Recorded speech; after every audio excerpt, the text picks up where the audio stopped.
Travis. Yeah, it's pretty dope. Alex Nakarada, how the hell are you? Good, thank you very much. What's new in your world? You know, what's happening in the world of your compositions? Not too much. I am still trying to get out more songs than you, but that's It's not a contest. I'm very glad it's not, because that I would lose that so hard. But yeah, it's still working on the big game project, and I think we're kind of reaching the end. Yeah. How long has that been going now? 6 months, I think. Okay. But yeah. I mean, not actively for 6 months, but yeah, it's been little a few surges, little surges of How many pieces total did you have to come up with for it? 16 and about 200 sound effects. Wow. So there's been a lot of like bling and into the mic, and also been using 11 labs for SFX, which is really good. I heard. I haven't used it in a while, and when I was a subscriber before, they didn't have that functionality. Somewhere down the road, if I do need to do something like that, I'll definitely jump on it, because I mean, the base plan is like $5 or something ridiculous. It's super cheap, and I mean, when you have a project of this magnitude, you will probably have to pay more, because you need the credits to export all these SFXs. But at the same time, I think it's a very good tool for like SFX making, especially if you don't have like the knowledge and experience to travel around and record everything, which would also increase my rates a lot. For sure. Yeah, for sure. I mean, it used to be it, right? You go around with a Zoom microphone and capture things and then bring them back to the studio and warp them and twist them and do all sorts of craziness, right? Yeah. So I think it's a very good tool, and it's been extremely helpful. I mean, it's kind of rubbish, but you don't get it on the first try usually. Okay. Well, it's like anything else, except you're still what I consider to be the Mid-Journey expert with minimalist prompting. Literally like a 2 or 3 word prompt, and it's like, boom, he gets what he wants. Yeah, I don't know how that works, but Mid-Journey is my best friend, has been for a long time. But 11 like labs. The more I say in Mid-Journey, the worse it comes out. And and I do more. I tried to do it with the website, and I feel like there's too many parameters, so it doesn't do what I want. So I resolve myself to go back to Discord and doing it that way, and I get better results. So I don't know. I think so too. I don't know. I just feel like you have to. I mean, it's still kind of like a stupid AI, right? Even though it has very good pictures in the end, but you have to talk to it like a child, I feel like, to get what you want. If you try to be too specific, it just weirds out everything. Yeah, I had to resolve myself. I have a pan drum album coming out on the 25th, and I had to resolve myself to the fact that what it came up with was the closest it was going to get to. You know what I mean? And it looks like the UFO of like a pan drum or hung drum. I think that's the brand name of it. Okay. And I forget where it originated. It might have been Denmark or something. I don't know. It's somewhere out there. It literally, but it's like this UFO looking thing with like 8 nodes, and it's all in one key, and you can't play a wrong note. You know, it's just really cool. But damned if I could get a freaking image for it to generate. So I had to just the one that came close. I'm like, that looks artistic enough. Great. Fire that one through, you know? Yeah.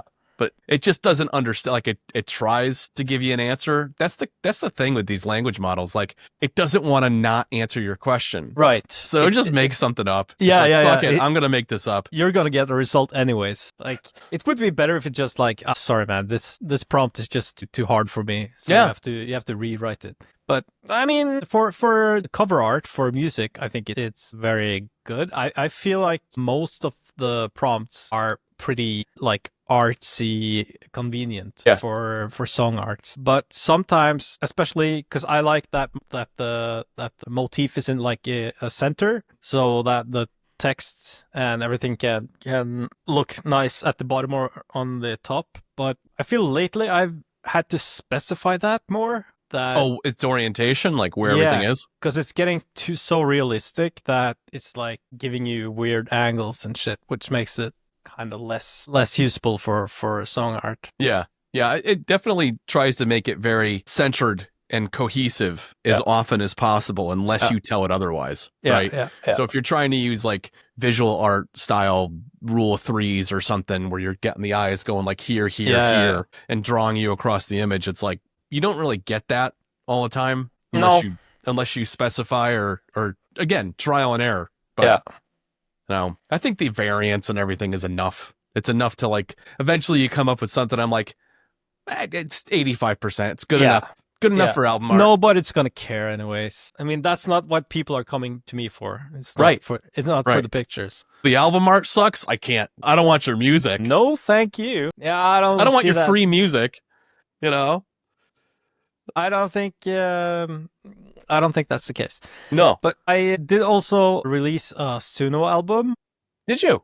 Yes, in which my followers just saw straight through everything, and it's probably the last time I'll do that. Okay. For a couple of reasons. One is that people hate you for it. No shit. Yeah, they it's like especially the Suno experts, the people who can like distinguish a Suno piece from a human piece. And yeah, they're just so aggressive, like these AI people, like the AI geeks. They're not fan of people like uploading the AI stuff for like our purposes. Right. Which is royalty free. Yeah, and the other thing is that it just gives me absolutely nothing. Oh, if creatively? Yeah. Yeah. It's just so tedious, and you have to sit through this thing and like listen to all these pieces, and I mean 50% of them are shite. So not very good. And at the same time, I don't think that, I don't know, it's just, it doesn't feel right. Yeah. And I don't like the way it's making music. I mean, it makes really good music for people who don't. Usually. Right.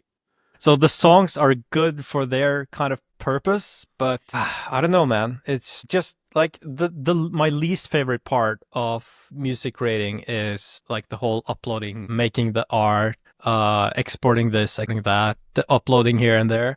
And I feel with Suno, that's like 90% of the process. Yeah. Yeah. Because did you do it with lyrics and stuff, or did you do it all instrumental? No, all instrumental, yeah. Yeah. Because I know some people that do, Kevin's friend CJ, he's my friend too, but he does a lot of work with it, and he uploads like all lyrics and identifies like, you know, pre-chorus, all that kind of stuff. So it'll actually build around the lyrics, which is kind of neat. But I mean, it's still, the music itself is still very formulaic. Like you definitely hear that it's pulling from the same language model of music, and changes and everything else, and the styles change and everything. But at the end of the day, like I'm on Team Alex. Like I have a hard time creating something. I would have a hard time creating something if it didn't have origin here. Yeah, it wasn't something I heard in my mind's eye, you know? Yeah. And that's what spawns things. The only caveat I've been saying recently is that if I go into a specific style and I find that I'm having a hard time ideating melody, I might use it for something like that, just to give me an idea. Yeah, well, that's fair. That's fair. And just for ideation purposes. But to have it write a whole song for me, I feel like that defeats the purpose of being a composer. Yeah. You know? I get that it's very fun for people who like don't have what it takes to make like music from scratch. Yeah. Which is something I feel like either you have it or you don't. So, I mean, it gives them a chance to like make something cool with just a prompt. Yeah. And for that, I think it's very nice. And I also think that it's very nice for people who are looking for something for their content and their video creators, not music creators. So, I mean, they get like exactly what they want really fast, which of course demolishes our business. Yeah. But I feel like that'll probably be more the exception than the rule. I think so too. Because you're going to hear, well, there's another reason for it too. I mean, did you see the article last week on YouTube and the position they took? No. So YouTube has made a blanket statement, and people can beat me up if I get this wrong, but they basically said content that's primarily or entirely AI generated and driven in music or video, and literally an agent going out there and like almost autonomous, where I mean, channels are coming up that are doing that automatically. It'll generate Yeah. a thing. It'll generate like based on text that you put in there. Yes. And it'll create this whole thing with music behind it and everything. They're like, that will not be monetizable. So, Really? So literally, they're discouraging non-original content, basically. Yeah, that's fair, I think. Yeah. Yeah.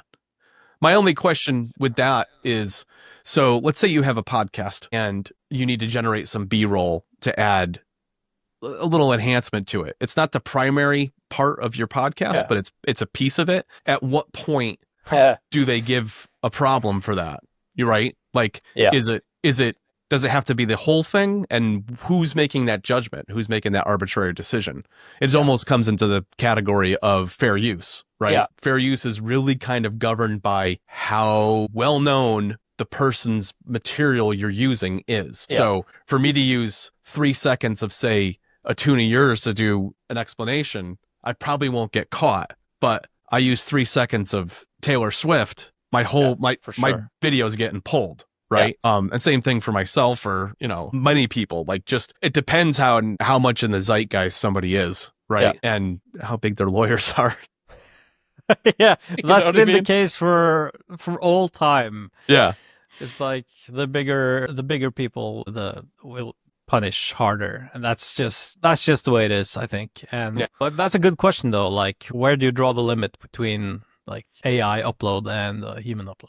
But I think it feels like they have the right intent by saying that they're not going to be able to monetize AI videos. I feel like that kind of like fits the purpose of what's happening right now. And I also think it's a way to protect people who are putting like hours and hours into content. And then there are, especially Instagram right now, like I watch a lot of reels and there are so many AI videos, and I don't know because it doesn't feel like people are like working hard on stuff anymore. It's like right. I mean, that was a big thing on Facebook. So to what you just said, I had this recurring one coming up, and I want to say, I say recurring one. It was like the same theme. It was like some oceanic adventure where somebody's like on a whale watch or with some freaking expedition, and they've got this whale flipping over on its belly or on its back, and they're like taking barnacles off of it or something. And it's super fakey and super dumb. And like, you got people commenting on it like it's real, but I'm like, all right, how much of that is like a bot farm literally just engaging the content, because I've seen those videos too, where there's literally a wall of freaking cell phones. Yeah. And it's like, well, how do you compete against that? They all have their own IP address, right? And somebody's paying somebody thousands of dollars to up their content and everything. It's like the game's rigged, Of course. It's just super aggravating. But I've found myself being disgusted by those videos, and just like, it might have been a channel I was into, but then like they started hammering the channel with that content, and I'm like, unfollow, like I have no interest in it. Right. Like, I did something recently where I took some of my old album art and uploaded it to Midjourney now that it has the video generator. And it's kind of neat how it like animates the art that I had on my album cover. And I had this one, the recent horror album I did, Heretic. And the woman actually opens her eyes and makes like a weird grin. And Did it work? Yeah, it looked freaking great. It was awesome. I'm going to try that. It's on Instagram. If you go to my Instagram account, you can check it out. Yeah, I'll check it out. It's like little stuff like that. To do promos and stuff. Like, I feel like that's okay. But like, but full on content where you're not even involved and you don't do much of any significant contribution to the art that you're distributing. Yeah. It's just, again, it comes back down to the same thing.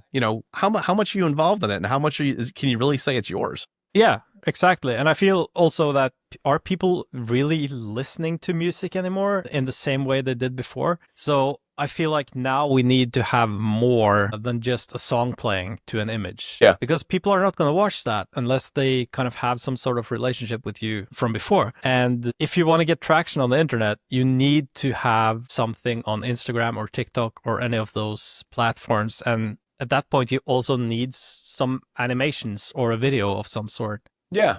And it's like, am I going to pay like an animator to animate every single song that I make? It's like, that's going to ruin me. Yeah, right. And it's going to take away from the creative energy you have to make the music, which is your core. Yeah. Right. Because I'm not interested in spending like a year promoting one song. No. I'd rather make 100 songs a year. And if I'm gonna have a video to that, like the publishing process is already extremely tedious. Yeah. Because you have to go on every single platform and you have to write the meta and you have to write the descriptions and the links and everything. And I mean, if I want to do it properly, it can take me about 2 or 3 hours to publish a song, which I'm fuck all interested in. So that's not going to happen. But if you can just drop it into Midjourney, it makes like I'm using Filmora for video editing because I feel like it's the most like suitable for like music videos or whatever it is. And they also have all these integrated AI features, which lets you like export the highlights and make shorts and stuff like that. So I'm just looking for ways to get my stuff out there faster. Yeah. That's all I care about. Well, that's what this Riverside platform's been doing for me. Yeah. So ever since I started doing podcasts on here, it literally fires out a bunch of shorts, and then you can send it again, and it'll pick up different things the next pass through, and then I drop it into Camtasia and shorten it or just adjust it, whatever. I tack on an intro and an outro at the side of it, and then when I upload it to the platform, whether it's Instagram or TikTok or YouTube Shorts, I'll grab my music from there because it's all registered on each platform. Yeah, right. And then I don't have a problem. Like that's another thing too. Like I gotta like that. That's another administrative thing I gotta do. Like literally like pinned highlight reels. Like this is how you put my music into your TikTok. This is how to put your stuff into your reels. All this stuff. Like this is like the best way to do it so that you don't get snagged because you're using a third-party app. And it's like, well, you didn't use this platform. We don't know what you're doing. We think we're just, you know what I mean? So it's a real challenge. It's like the same argument I have over and over again about YouTube and people coming back and being pissed off because they're like, oh, well, you demonetized my channel. Like, I don't know if I want to, like, you're your own TV station. Yeah. I want you to understand, like, it's not a free for all like it was in 06, 08. Yeah. Like the stakes are higher. People make millions of dollars a year with these channels. Yeah.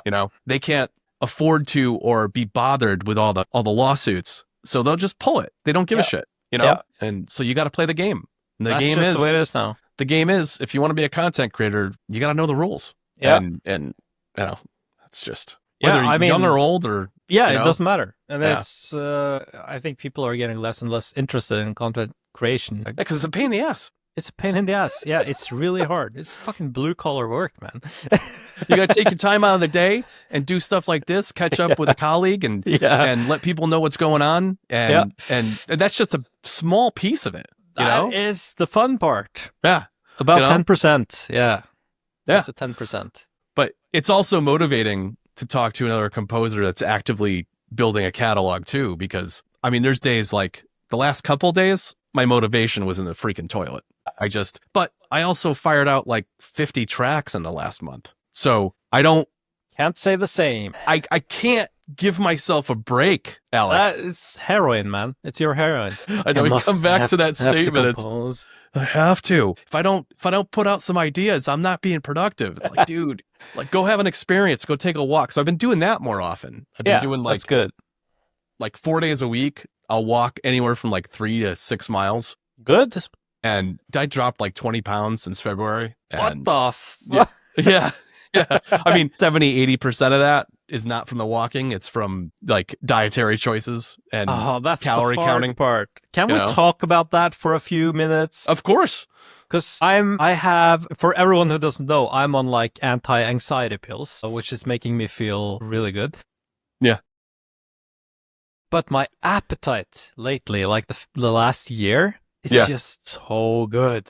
Like, food is my new addiction. Like I can eat, my dinner portions are massive, like way more than you'd think. And like, I'm a small guy, but Jesus Christ, 20 pounds. That's like, how do you lose that? Like, that's what I eat in a week. So I was at I'm 5'11".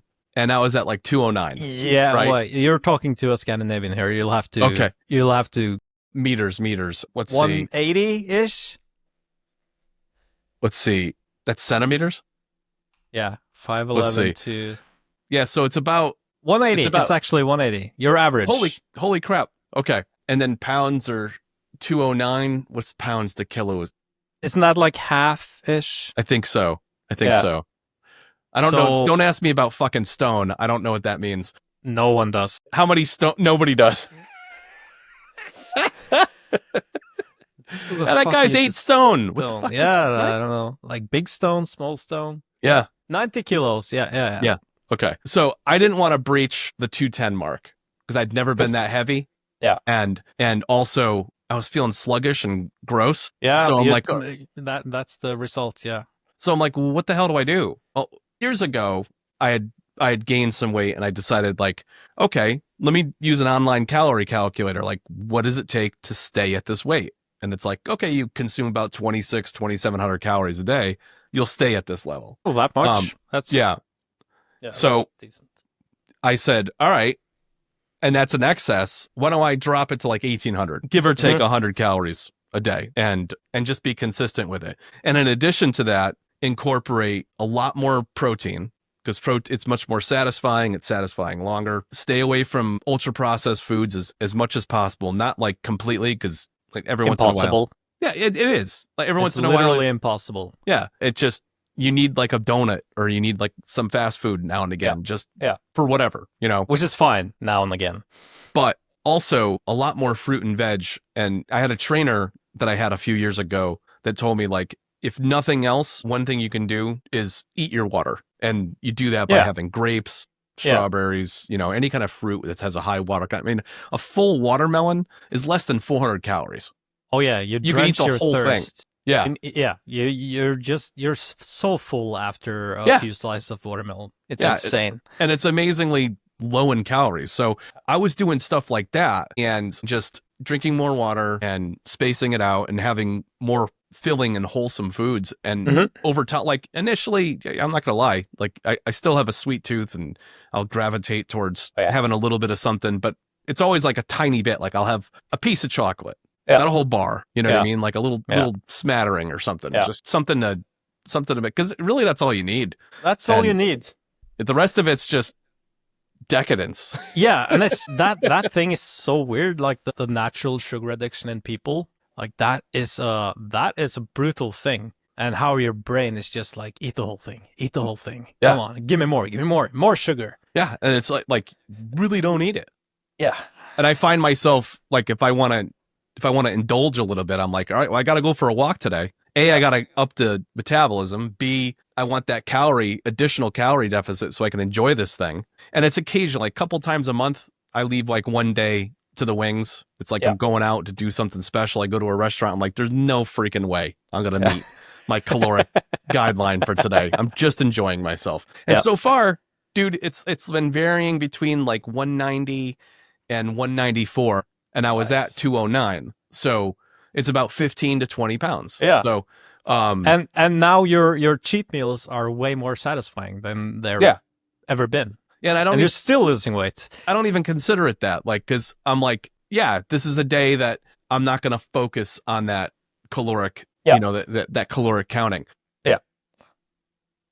It also reminds me that like, there's not a lot that you have, like, I don't need a lot to have the energy I need throughout the day. Like you don't realize, like, and if anything, overeating just makes you like, you know, just knocks you out. Horrible condition. Yeah. It puts me into a coma. Yeah. I feel like in the Western countries that we live in, like we have never experienced true hunger. Right. In the way that our body actually can tolerate. Because like we're like, oh, I'm so hungry. I almost feel nauseous, but I don't think we really are.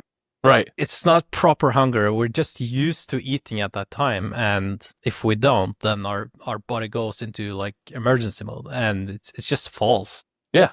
Where's that candy bar that you're supposed to have at 4 in the afternoon? Like, what's up, dude? You know? Yeah, I don't know.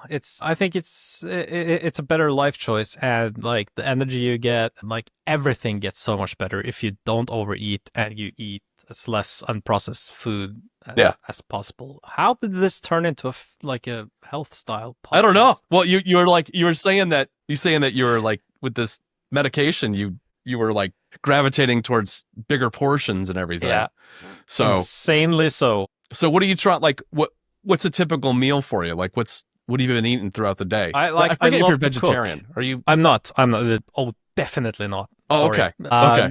I love the meat, but I eat healthy now. Yeah. Like, I don't buy the processed, like, half fabricated, like, frozen pizzas or whatever that I used to eat almost like probably 4 or 5 times a week. Right. Because when I turned 30, my weight just up there. And I was, about this year, I don't know, 80 kilos, like 190-ish. Yeah. Uh, But you're a little shorter than me, right? I think, 179 or something. So Okay. like a centimeter. Oh, gotcha. Okay. Well, not that much. Yeah. And, like I used to eat like, sugar every day. Cause I've never gained weight in my life. Yeah. I could eat anything.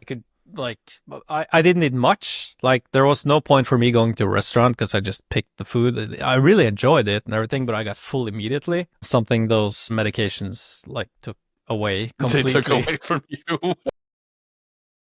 So yeah. But you're not full at all. Fire the rest of that burger down, buddy. Like, I'm licking the plates now. Like, if I pay like $10-20 for a meal, I'm going to eat the whole thing. But at the same time, like, this dropping the bad foods, all the stupid like half finished meals you just have to heat up and stuff like that. It's it just feels so much better. It's so weird. Like, you get so much more energy from like staying away from this fake sugar that they put in everything. And like even like a pizza, I made pizza yesterday, like from scratch. Like, the way you feel after eating like a carb heavy meal that you have made from scratch with no like dangerous additives, it's just a whole different thing. And like, you see that in Italy as well. Like they eat so much carbs, and like, it's in the pasta, it's in the pizza, it's in everything. Yeah, but their pasta's semolina flour. Yeah, that's it. You know what I mean? Super healthy. Salt and eggs, but but it's just fucking flour. You know what I mean? Like,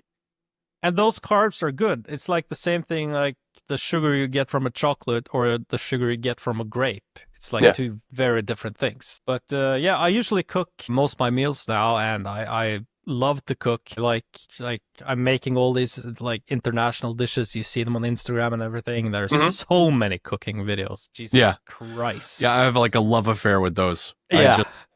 I've been making these things too. I'll make high protein oat squares, basically. Yeah. And they incorporate banana, oats, protein powder, and eggs. No eggs. No eggs. Just, I don't know if you have these overseas, but they're these no sugar added cooking chocolate. They're like little beads. They don't throw extra sugar in it, so you can take these, and for 50 to 70 calories as opposed to like 200-300. Yeah. You add these chocolate bits, and it's more whole food, kind of wholesome. So you bake these things, and depending upon the size, it could be anywhere from like 200 to 300 calories, but they're like loaded with like 40 or 50 grams of protein. Plus you've got the oats, and it just makes you feel full, and good fiber and everything. Like, that's the kind of shit you got to think about when you turn 50. Like, I need my fiber. Oh, you know? Or 30. Yeah. Like, I need that. Yeah.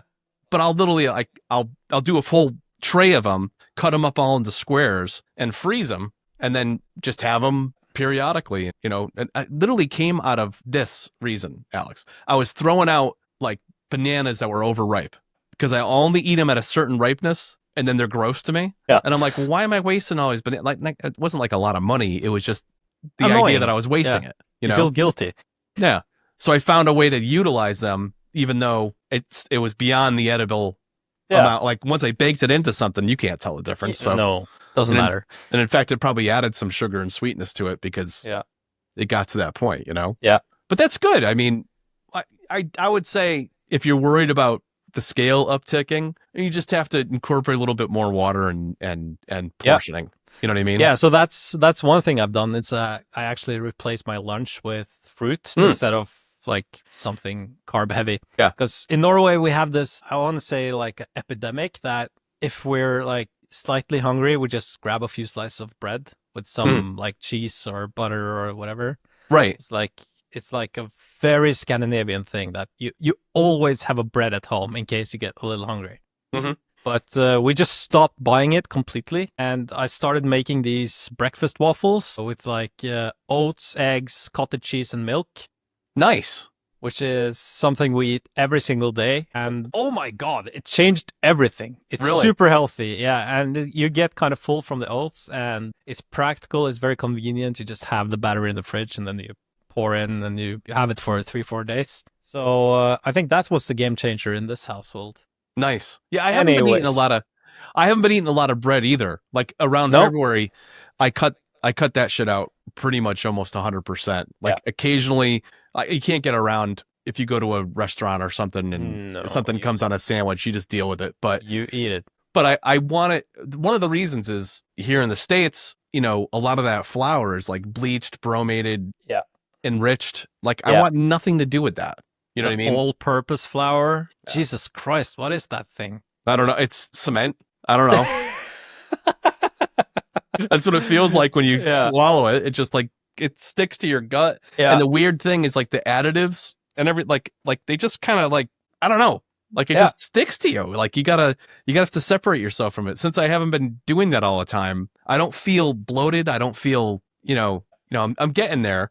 I had the shoulder issue too. I actually got it checked out today. Oh yeah? To make sure that I didn't, like, I'm trying to get into like this weightlifting regimen. And I'm like, the last thing I need to do is start doing that and then pop something in my shoulder that's already a problem. The guy's like, no, you don't have anything structural. You probably just have a weakness in there and you need to use bands and stuff to get it up there, you know.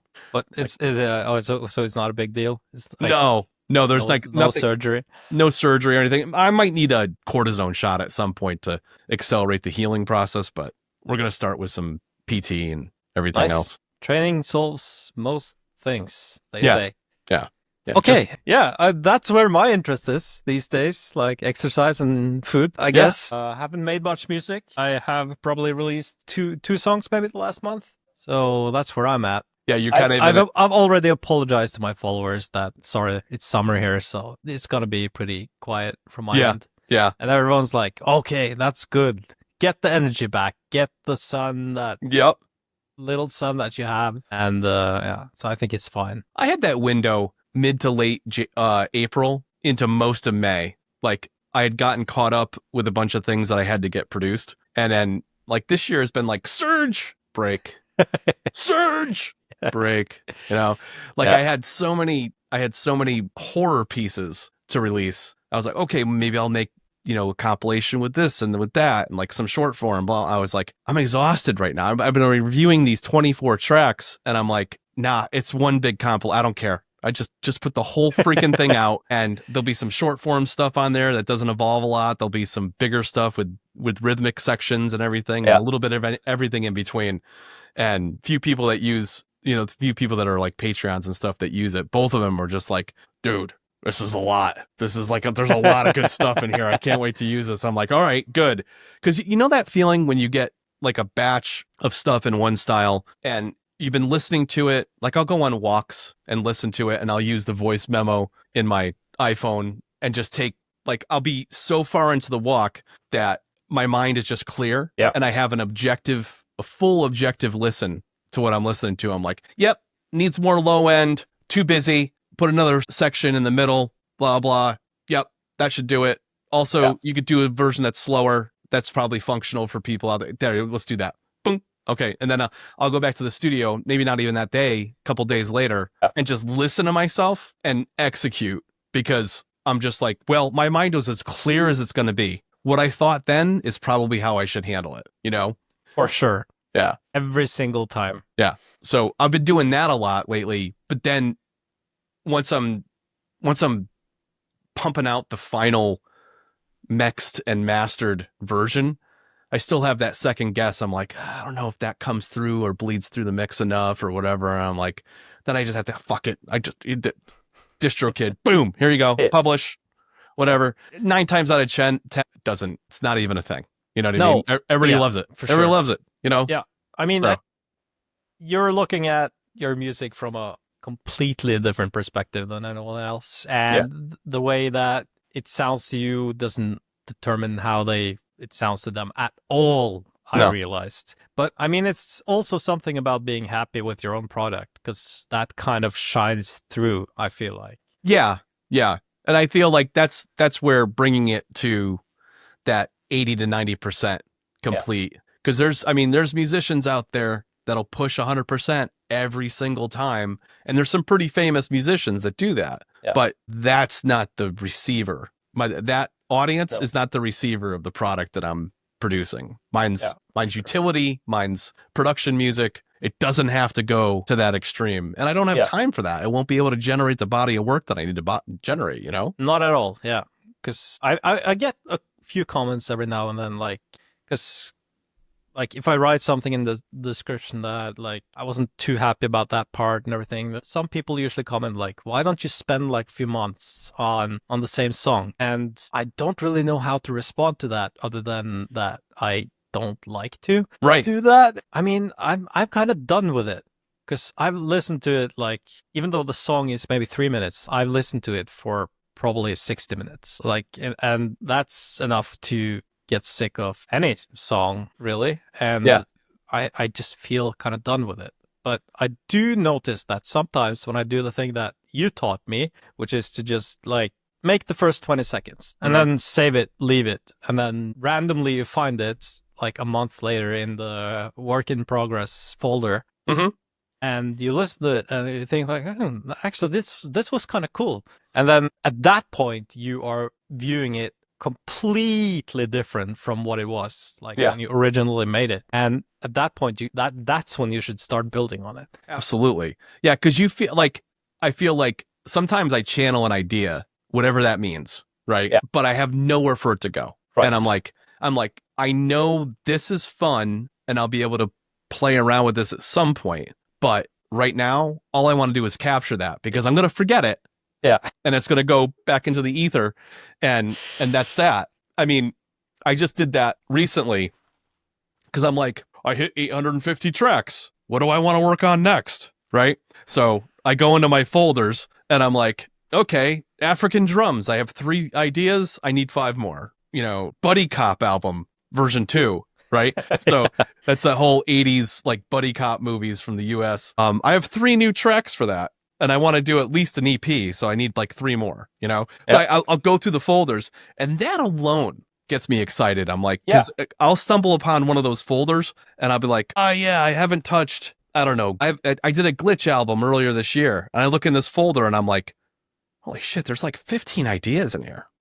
I could spend a week playing around with these and be done and have another thing to release. I'm like, ooh, that might get bumped up in between everything, So I went through all that, figured out between what I would need for a full album and what I have in the pipeline. I could breach 1,000 with what I got. And I'm like, ooh, now you just have to plan it out. It's this constant game, dude. It's this constant game with your mind where you get stuck in one genre. I'm like, all right, fuck it. I'm going to play a bunch of jazz, see what happens there. Dude, that happened by accident last year. There's a 3rd year in a row I was trying to do Christmas music. Christmas music is kind of chill, laid back. Oh, you end up with jazz instead. Oh, I had a 8-song jazz album by accident that wasn't Christmassy, right? And I'm like, these are kind of a couple of them were really grooving for me. I was like, dude, I love these. I'm like, I still need to do the Christmas thing though. but just shoved it in between that. And I'm like, that's but at the time that was what you wanted to do and what you think was fun, and that's gonna shine through to your audience. I think just people appreciate that. People appreciate that you're having fun doing it. And I don't know how. It's almost like a ethereal, spiritually weird thing where stuff you enjoy making gets more traction. Yeah. Well, because I think you're right. I think the emotion and the feeling blends into it and and somehow comes through it that you're having fun.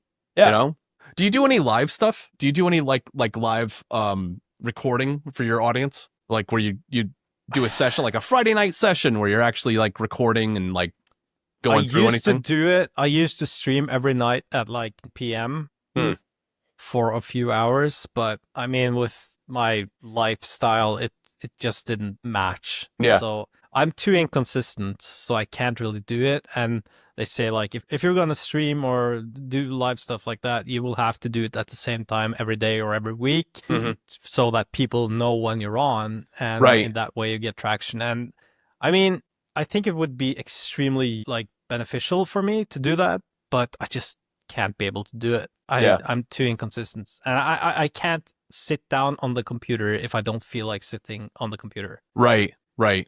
I was thinking about doing it because there's definitely some opportunity on some of the platforms that allow it, like YouTube or TikTok or whatever. But more importantly, like it would be a consistent way to engage live with the fan base or build a fan base live, you know? So I've been thinking about doing that. I have this other channel that I'm still thinking about how I want to develop it and build it. You can see behind me, I've got like a setup. The setup looks sick now, by the way. Well, thanks. I was gonna say.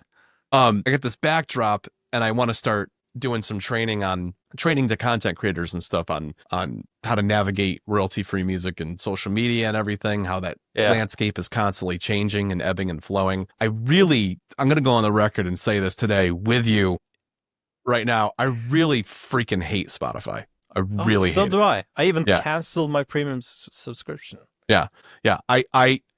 I feel like it is the antithesis of musician and artist support. Yeah. The more and more I interact with that platform, the more I realize like it is not set up for you and me. No. It's not set up for 99.99% of artists out there. You know, they're not making the money. It's just a SoundCloud service with big artists as well, basically. One challenge I have is something that's been spinning around, which is supposedly they're rolling out a feature towards the end of this year where you can do remixes of tracks that are hosted on there. Doesn't matter who, like anybody's track.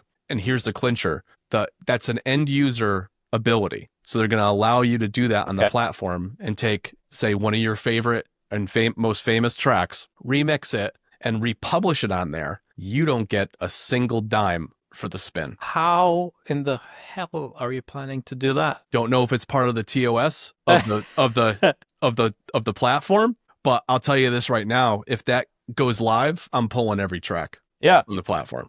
Like, wait. Who is doing what? So that's on Spotify. Spotify is going to allow end users. They're going to allow it to remix anybody's music that's on the platform, and the remixed version will not pay royalties, supposedly, to the original person. They're not going to give any reference to that. So not only are you ganking and stealing somebody's work and in making something new, they're not getting any benefit from it. That's going to be the end of that platform, I think, if that goes through. Yeah. Between that and what they've been doing with podcast music beds and pulling full-on podcasts off the platform because people are using music in there that they have the rights to. Like for Kevin, that was happening. People were buying, people were given attribution in the show, or they had bought the extended license. They were still like randomly pulling all these pieces. And I'm sure there's a third party problematic, thing happening there because the claimant was like Rootno or DistroKid or this or that. So somebody's collecting royalties somewhere where it's creating a conflict. But YouTube gets it and they figured it out. And there's ways to clear that. So why can't that platform have that capability? No, it's like, I feel with the YouTube, especially now, because like we're using Frequency still, and the way they are allowing Frequency to access their like CMS and all their systems so that they are able to build systems around YouTube.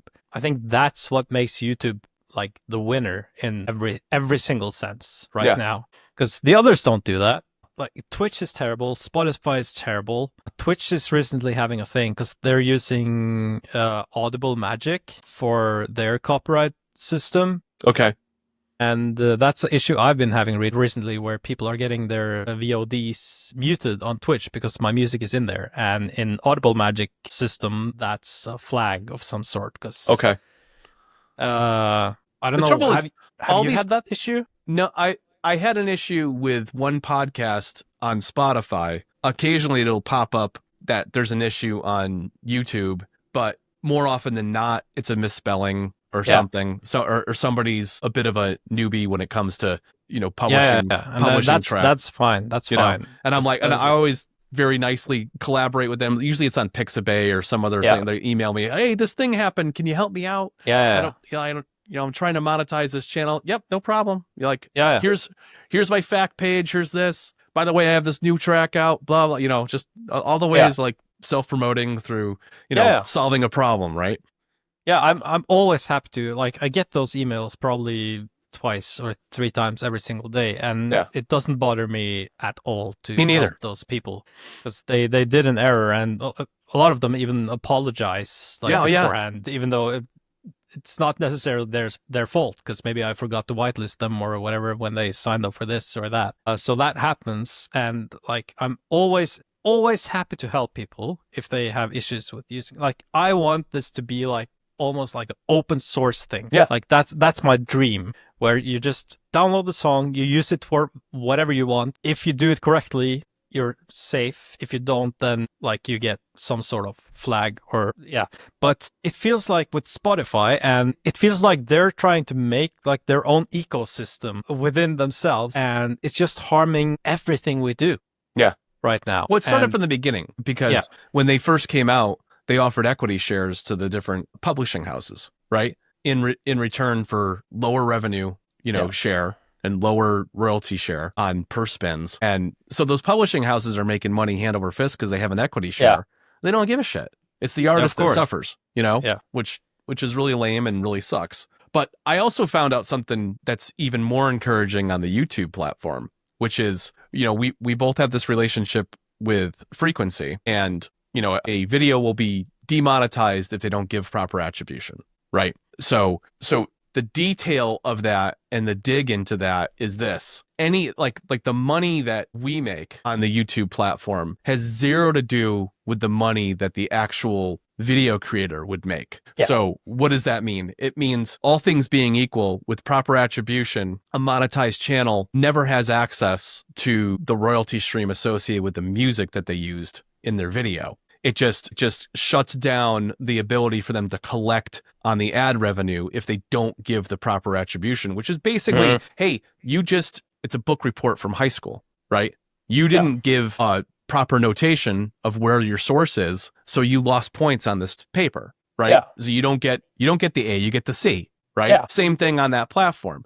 You give the proper notation, you get to collect whatever you want. The bottom line is that the individual that provided that music for you needs to get paid for it. And of course, the platform is what's going to pay for it. It's not you. It's not coming from your ad revenue. That's you never had access to that from the beginning, which was really encouraging, because the way it was conveyed a few years ago to me seemed to indicate that it was taking away from the creators. And that's couldn't be further from the truth. It just if you don't dot your I's and cross your T's properly, it eliminates it all. So that was really encouraging. And it made me feel like, okay, they know what they're exactly what we want. Yeah. It's like if you own a grocery store and someone steals something, the food goes bad once you leave the store without paying for it. Mm-hmm. That's basically what's happening.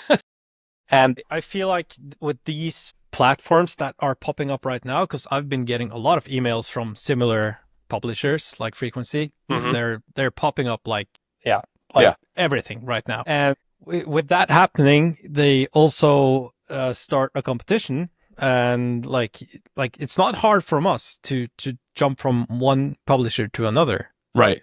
If they're doing a better job. But at the moment, I don't think that's an issue for me, because Frequency is providing me with all the tools I need. And if like we've had this ongoing case with Twitch for a while now, that people get muted on Twitch when they use my music, and that's due to Audible Magic having because they're a business too, so they're making new systems, and they're like improving, quote unquote, because sometimes their improvements harm us more than they help us. But I got a response from Frequency now that they have talked to them, and they're also giving access to their CMS. So now they're able to like allow list my music on Twitch. So very cool. That's been a huge issue for me, because a lot of my music is used in these like live action RPGs and like these D&D sessions and stuff like that. I mean, they're also trying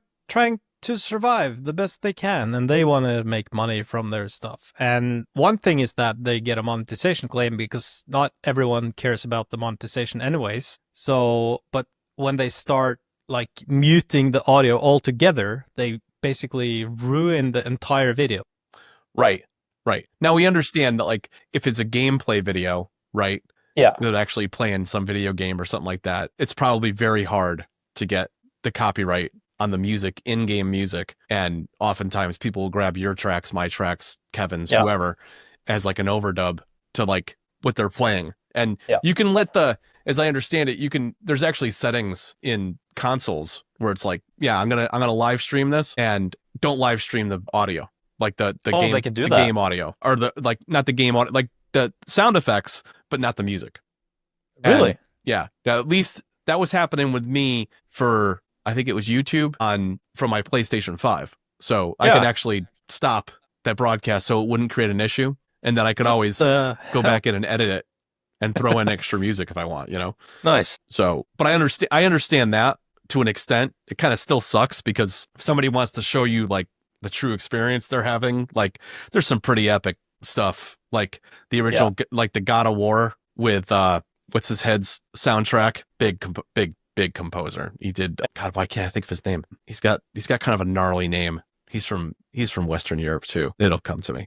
But his, like, to not have his music in the background when you're playing would just suck. You know what I mean? It's like, well, why does it have to be like this? It's just figure something out. The problem is, dude, we need like a universal registration system across all of these. They're all Band-Aids all over the place. It's like Band-Aid, fix this. Yeah. It's like, can't you guys just agree on a centralized hub on how to do this? I'm not sure that's going to happen in our lifetime because it's just too big. At the bottom, we have these old like PROs that used to collect royalties for people, and they're always going to stay in the bottom. But those businesses are basically useless right now because 90% of everything that's happening is on the internet. Right. And people are developing systems for like online faster than they can. Yeah. Because it's a completely different business structure. And like the whole radio TV thing that used to be the big income for composers, it's just not there anymore in the same way. Yeah, it's evaporating. For sure. And it's also very easy because it feels like copyright is not even copyrighted anymore. It feels like copyright is open for everyone to just like take a piece. So that's what's happening with Audible Magic as well, that they make a business based on copyright that they're just like finding online in the data flow or the data stream that's like going back and forth with like copyright and like catalogs and everything. So I don't know what's happening, but I mean, as long as I have good people, because this is far away from my interests in this. Like, right. This is just a thing we will have to know navigate something about. Yeah. Or at least have experts that can help us navigate it, That's way better, I think. Yeah. But I think we're right in the line with Frequency. I feel like those guys are always very accessible. And extremely accessible. When somebody's not available, it kicks over to the next person, and they're instantly on a call with you or emailing you back a solution or whatever. And that's worth far more than like another 5% here or 10% there or what. Like, are you kidding me? Every single time. Yeah. No, I can't get a hold of somebody at Spotify. I can't get a hold of somebody at DistroKid, Too big. They're too big. Yeah. Or they don't employ anybody because, well, they have a lot of automated systems that don't require. They don't care. They don't care about us. We're too small. Yeah. I can bet you if Taylor Swift's manager reaches out to them in some way, they're going to respond pretty fast. Yeah. But remember, she had to re-record a bunch of her shit. Really? Not that long ago. Yeah. She had some weird contractual deal going on that kept her from having control of her catalog for some reason. So she said, she had a big case of the efforts and said, well, fine, I'll go back into the studio and record another version. Yeah. And then promote that. And now I have control over my catalog again. I'm like, holy shit. Fuck me. I'm like, good for you. I mean, when you got $1 billion, let's go back in and just do a modern version of, I say modern, like how long has she been on this? 10, 15 years? Something like that? Yeah, I don't know. But what a way to like circumvent some legality. Like, Yeah. that's fine. I'll just record new versions and these are the ones I'll promote. You know? Yeah. Like, wow. We had an extremely funny case about this in our country these last couple of weeks where it was like this old artist's lame thing that had made a rendition of the national anthem back in the day. And then two of these like currently most popular singers made a rendition and released it like not too long ago. And the old ones, of course, sued the new ones for their rendition because it sounded too similar to them. But it's the fucking national anthem. It's like, how different can it be? Right. It's not, because this is another thing that bothers me so much about this whole like copyright thing is that if you make a rendition of a public domain song and you're able to sue other people for making a rendition that sounds too much like yours, what the fuck is that? Yeah. What's the point? Like, what kind of stupid thing is that? It's like you made a cover of a song that's public domain. Like you took the risk of other people doing kind of the same thing. Right. And it's not like you can still do anything with your recording. You can monetize that for whatever it's worth. And yeah, I don't get it. I don't get it. This other band, they didn't create the national anthem, right? They also did a cover, correct? Yeah.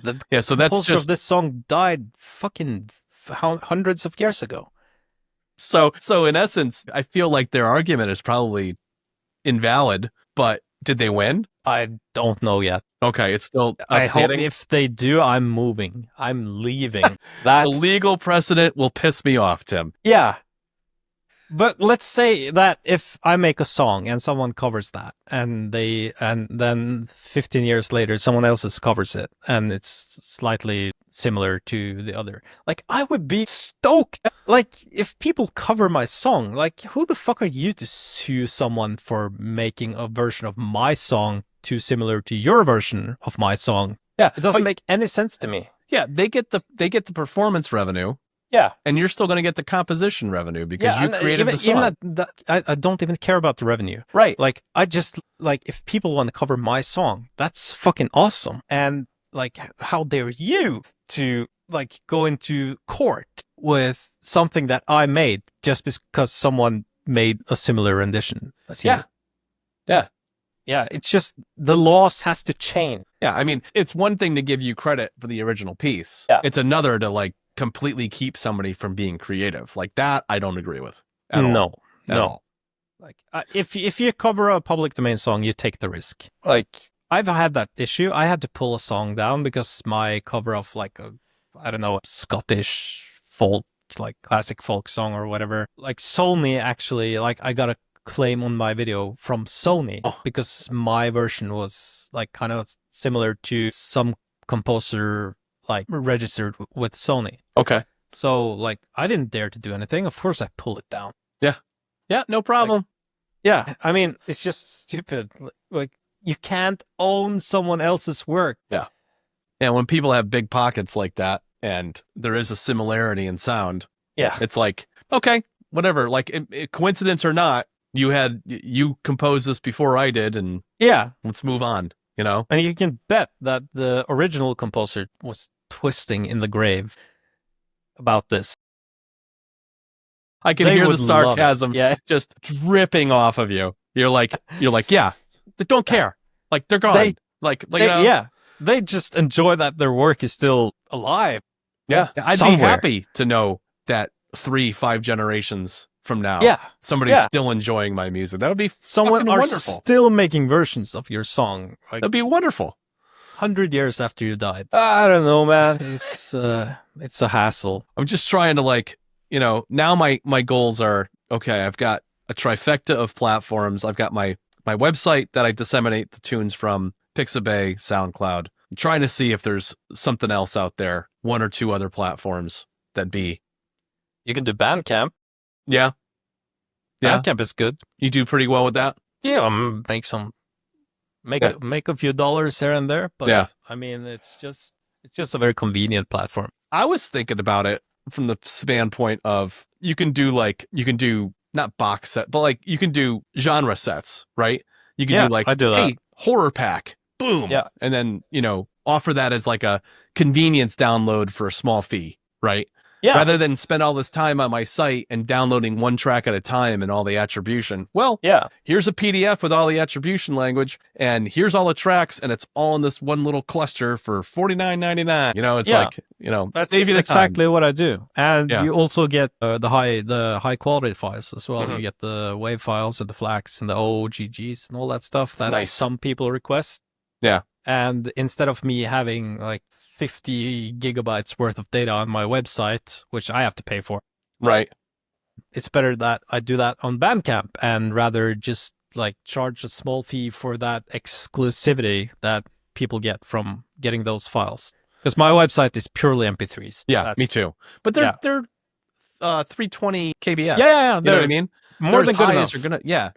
Yeah, And but people some people demand the other ones because their video editing software prefers them or whatever. So, like on Patreon, I upload the MP3, the WAV, and the FLAC because that's what people have requested in the past. But I also get some occasional sales on Bandcamp just because people want the high quality files, and it's also like a platform that some people tend to hang out on because that's their preferred platform for listening and all that. Yeah, a lot of people just use Bandcamp for that's their go-to place. Yeah. So better be there. Yeah. Rather than not being there. Yeah.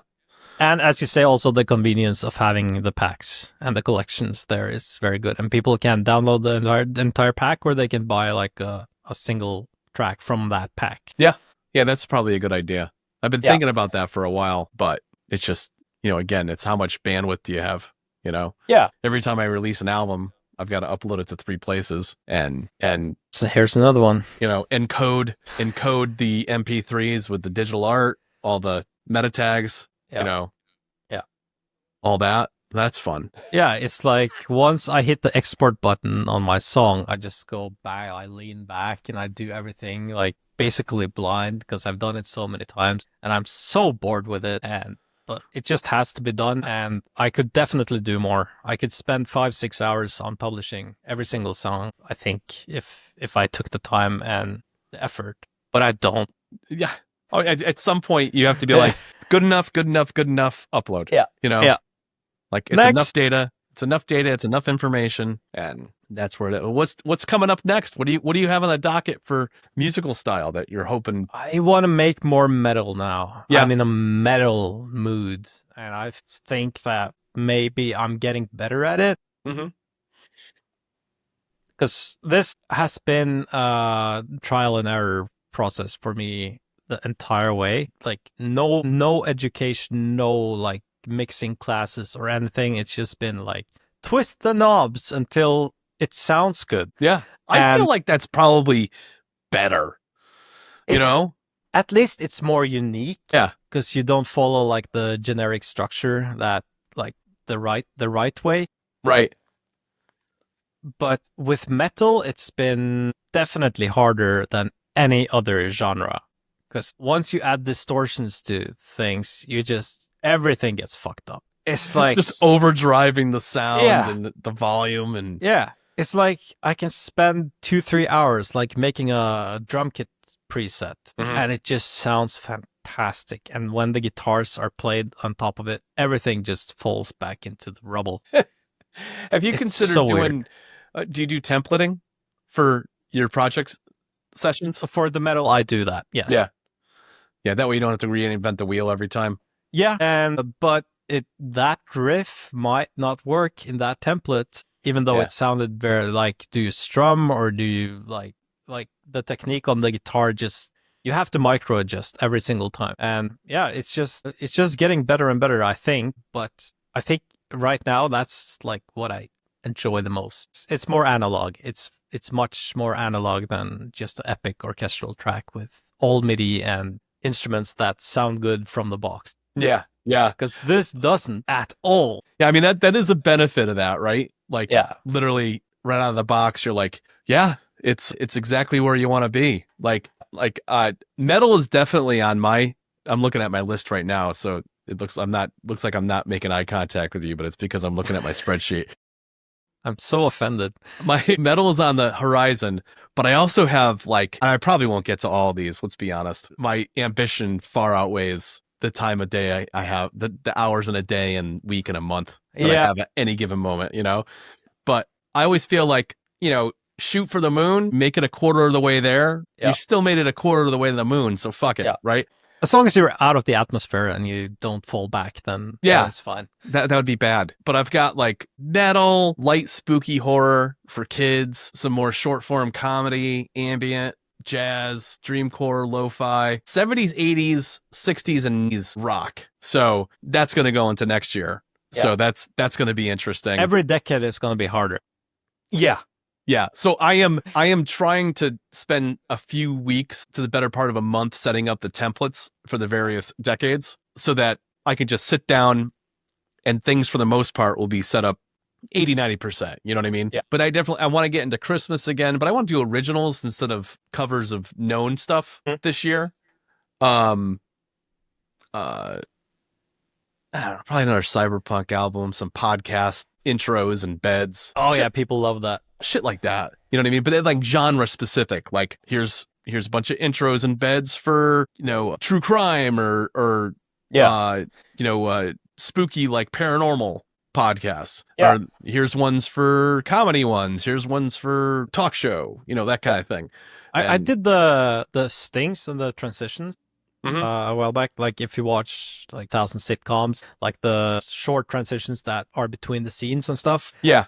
Like the rock flicks or whatever. Yeah. Kind of like if you watch Family Guy and their intro has certain instrumentation, but then their transitions, they all have a similar instrumentation. Yeah. Like the short ones that just fit between scenes, basically. Yeah. And I made one pack of that a couple of years ago, and that thing is actually quite popular. Okay. I don't know what people are using it for, but it's just extremely satisfying to make. Yeah. Because you can make a transition in literally 2 minutes. And as long as you get that kind of gist, you get the feeling, right? Yeah, you get the feeling. And I think I'm going to do more of that. Now, are those just freebies or did you publish all those? I published all of those. It's one giant track with all the transitions? I think I made a pack and I can't even remember. But it's just it's just a $10. Here's a bunch of transition that's gonna be enough for all of your needs. But what I think my more specific question is so if people use that, will it trigger something for you online? Or I don't know. Or somewhere where it's being used, or it doesn't have an ISRC number or anything like that associated with it? I think Frequency has it, but I also think that it might be too short to actually trigger a copyright infringement. Yeah. Because I think it lasts 7 seconds of audio or something for the system to be able to notice it. But these are maybe 4 or 5. So I don't know, but people buy the pack. So it's like selling a sound effects pack. Yeah, right. Basically, you get paid for the pack. And then they can use it in perpetuity. They basically have a perpetual license for using it. That's not a bad idea. I think it's still pretty useful. I think people use it. I've never really seen it myself on YouTube videos or anything. But people are buying it, so people are buying it. They're clearly using it for something. Yeah. Yeah. Oh, that's another thing I was going to say when you asked about the templates. Do you often go, if you find, listen to a track that you made and you're okay, this was really good. This mix is perfect. Do you often go into the project, just delete all the events and then save that track as a template? Have you done that before? I haven't done that before, but that's a great idea because there are some mixes that I've had that I'm damn, dude, this is, and I gave each instrument the proper amount of space. Yeah. Sonically, I find that even using traditional panning, which you lose, I learned recently that you lose data if you use traditional panning and you just push everything to the right speaker. You're eliminating 50% of the power of the track if you don't do a stereo pan. Because if you do a stereo pan, you're pulling all that information to the right channel as opposed to muting down the left-hand side and losing half of the value, at least in Logic. that's how it works. If you don't do a stereo pan versus just a traditional pan on their mixing board. Does that mean you're actually using a plugin for panning instead of just dragging the whole fader of the track? No, it's actually it's like a control click or something on the fader, on the panning fader. And then it has an option of, there's like binaural panning, which put it in like somewhere in space. Yeah. But there's also a stereo pan, which supposedly what it does is it retains all the information. It just shifts it to one channel or another based on the percentage that you move it in another direction. I was today or so. Yeah. I had no idea either. When I saw somebody that was doing like Logic tips and tricks, I was like, I didn't realize I was getting rid of information. I don't want to do that. It may be why I keep having to add gain in the mix, the final mix and mastering export, to get the LUFS up to like 10 to -8 to -10. So it's got a good. Why isn't this default everywhere? I don't know. Every time you got to like make this adjustment and get in there. It's just like, no. Again, I think I'm going to start, because I've actually noticed that. I think you lose information, you lose loudness. Yeah, the core panning in the core feature panning in Cubase does that. It's not a stereo pan for sure. But I bet you it's a similar option. Hopefully, or if not, there's definitely a very good panning plugin out there. Yeah. So, well, I'm glad I could share that with you today, and because I was like, fuck me, where's my notepad? I'm not going back and adjusting any of my previous stuff, I'll tell you that. Hell no. But, yeah, I'm going to re-pan all 600 songs. Yeah, what I ended up doing was, back then, when it wasn't loud enough, I just cranked up the channel. You know what I mean? Of course. Like, well, that'd compensate for it. There you go. Yeah, because we're idiots. We don't know I didn't go to college for it, right? Exactly. I didn't spend 4 years learning how to master things on this micro. And I'm kind of glad, dude, because there's so much minutia I could get lost in doing that. Yeah. I wouldn't put out the volume I'm doing. No way. But these are kind of things you would learn if you did like a course. Mm-hmm. Not being completely autodidact or whatever it's called. Like these small things that would make a huge difference. Yeah. I've learned so many of those over the years that one course in like 1 3-hour course could teach me all of this. Yeah. I might just do it.